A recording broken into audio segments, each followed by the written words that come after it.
Mesdames et messieurs, bonjour. Aujourd'hui, je me tiens au nom du lycée Jean Moulin de la seconde 10 à Béziers pour vous parler de la liberté de conscience. Qu'est-ce que la liberté de conscience?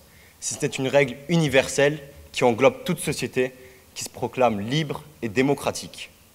En effet, elle donne le droit de croire ou non, la liberté de culte pratiquée ou non, le droit d'avoir un jugement en accord avec ses convictions. En France, la liberté de conscience fait partie des principes fondamentaux reconnus par la Déclaration des droits de l'homme et du citoyen et les lois de la République. La liberté de conscience est donc fondamentale dans notre société.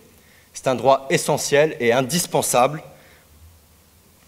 Elle nous donne le droit d'avoir son autonomie de jugement, que ce soit dans le cadre religieux ou politique, en société ou en famille. Et pourtant, elle est dure à obtenir à cet âge si fragile que l'on nomme adolescence. L'adolescence, cet âge où nous sommes en quête de sens, voire d'idéal, où pour les autres, nous ne sommes qu'un morceau d'argile humide qui n'a pour seule vocation que de se faire modeler par des mains plus imposantes. Mesdames, messieurs, ne vous rendez-vous pas compte de la fragilité de la conscience? Pour nous, souvenez-vous de votre adolescence, de la pression familiale, de votre manque de recul et de discernement, de votre peur de décevoir ou de déplaire votre entourage. Nous, adolescents, qui sommes toujours entretenus, éduqués et conseillés par nos parents, nos professeurs, pensez-vous que c'est si facile d'avoir une autonomie de jugement, de pouvoir affirmer ses propres convictions? Pensez-vous qu'ils n'ont aucune influence sur nous? Que ce soit au niveau politique ou bien religieux, nous sommes tout le temps influencés. Nos parents nous transmettent des valeurs, des croyances, nous imposent des règles, parfois même sans nous laisser le choix. Soit nous y adhérons, soit nous les rejetons, et parfois même violemment. Regardez Marine Le Pen. Elle affirme être entrée en politique par amour du père.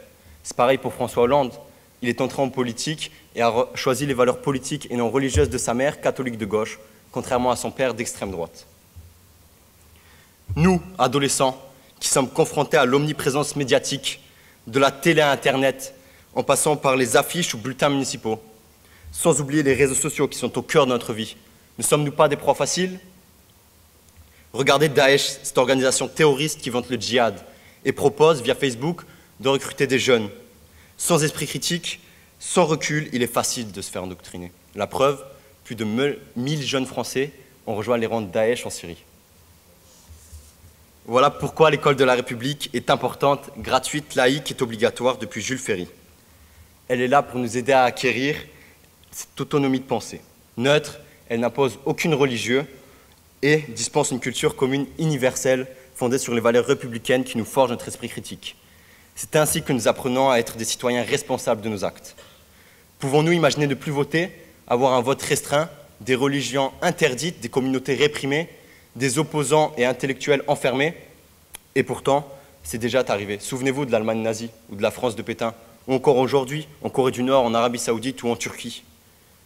Ne l'oublions pas, en France, la liberté de conscience est un bien précieux à chérir et à protéger.